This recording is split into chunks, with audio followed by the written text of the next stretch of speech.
बिस्मिल्लाह करते हैं। हम अपनी क्लास नंबर 4 पे देखते हैं कि ये हमारा सेट इंटरसेक्शन ऑफ सेट्स के अंदर हमने ये देख लिया। ठीक है, ये आपके पास आ गया।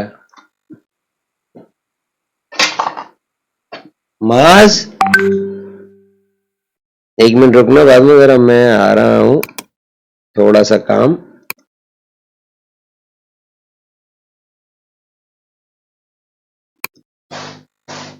जी, अगर हम आगे देखें कि यार हमारे पास जो हमने इंटरसेक्शन पढ़ लिया, सही है ना, सेट्स की इंटरसेक्शन पढ़ ली।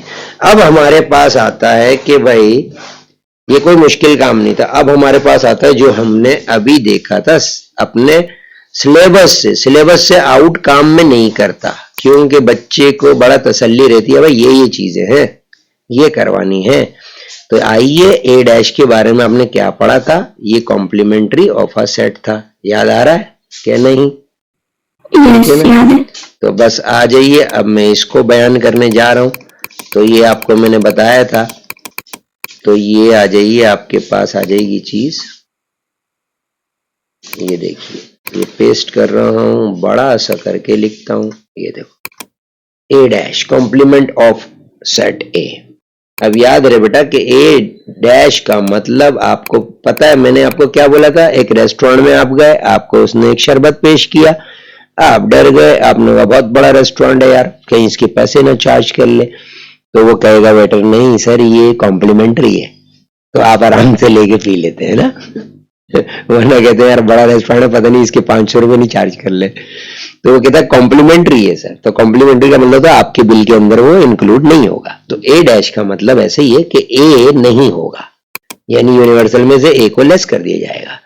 अगर आप बात करें तो मैंने जो आपको क्लास नंबर 1 से हम सेट ए लेके चल रहे थे, तो उस सेट ए के एलिमेंट्स क्या थे, याद आ रहा है? यूनिवर्सल के अंदर तो 1 2 3 4 5 6 7 8 9 10 तक था, और उसमें से लेस कर दीजिए जो ए था वो मल्टीपल ऑफ 3 था, तो 3 6 9। तो मेरे बच्चे ये आप लेस करेंगी तो आपका आंसर आ जाएगा 1 2 4 5 7 और फिर 8 और फिर 10। समझ में आई कि नहीं आई बात? तो ये हमारा ए डैश हो गया। ए डैश का मतलब ए के ही एलिमेंट ना हो तो वो ए डैश होता है। तो यूनिवर्सल में से ए को लेस कर दोगे। तो इसी तरह जब कोई मुझे बोलेगा बी डैश, अब आओ कि वेन डायग्राम पे इसको कैसे रिप्रेजेंट करते हैं। तो भाई ऐसा कुछ भी नहीं है, एक सेट लिया, ये सोलो यूनिवर्सल सेट को हमारा रेक्टेंगल इतनी देर से रिप्रेजेंट कर रहा था, इसके दरमियान में मैं एक सर्कल बनाऊंगा।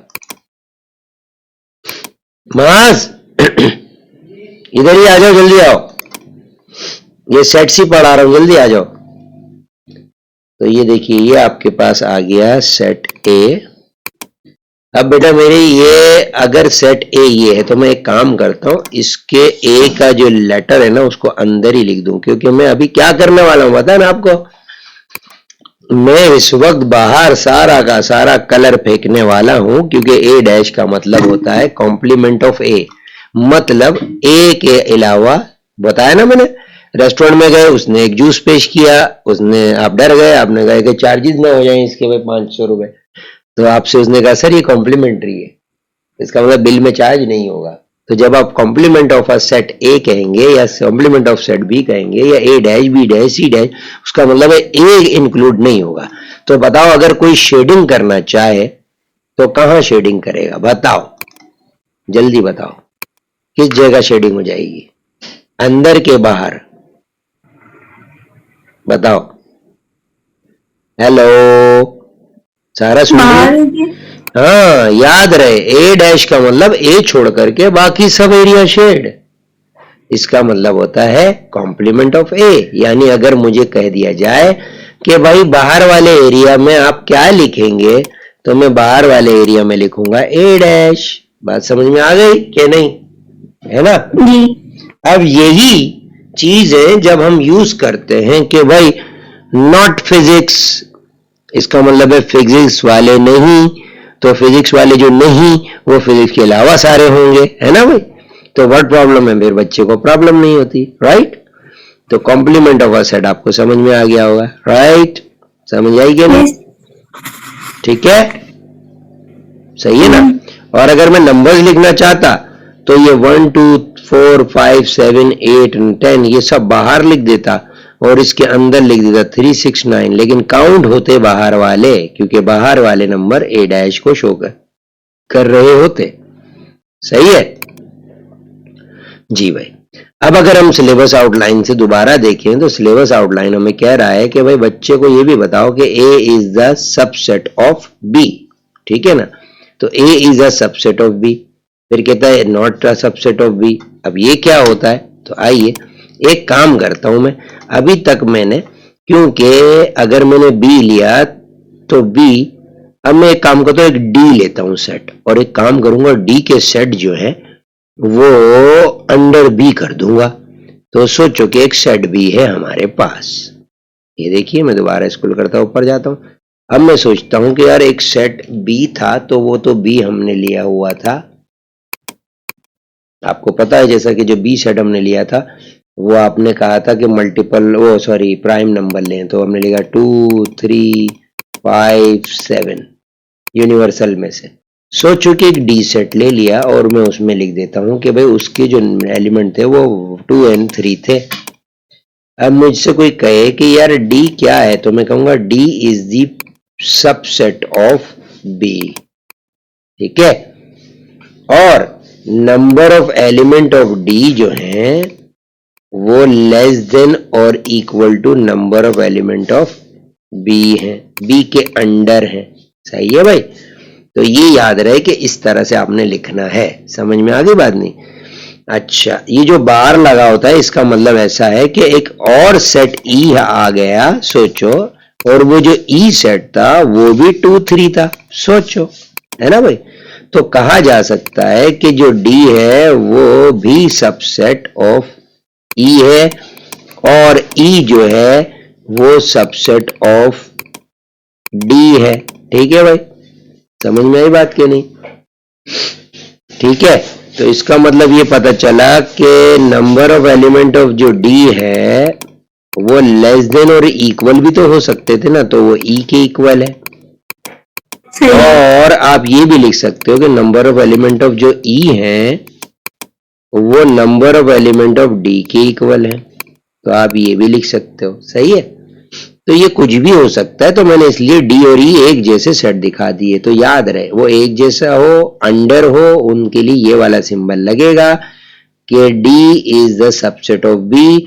तो इसका मतलब element of D less than भी हो सकता है, इक्वल भी हो सकता है एलिमेंट ऑफ बी के। तो इसका मतलब है इस हिसाब से डी और ई भी यही सिंबल यूज होगा, और वो चाहे बराबर हो या छोटे हो बी से, तो फिर ये सिंबल लगेंगे। समझ में आ गई?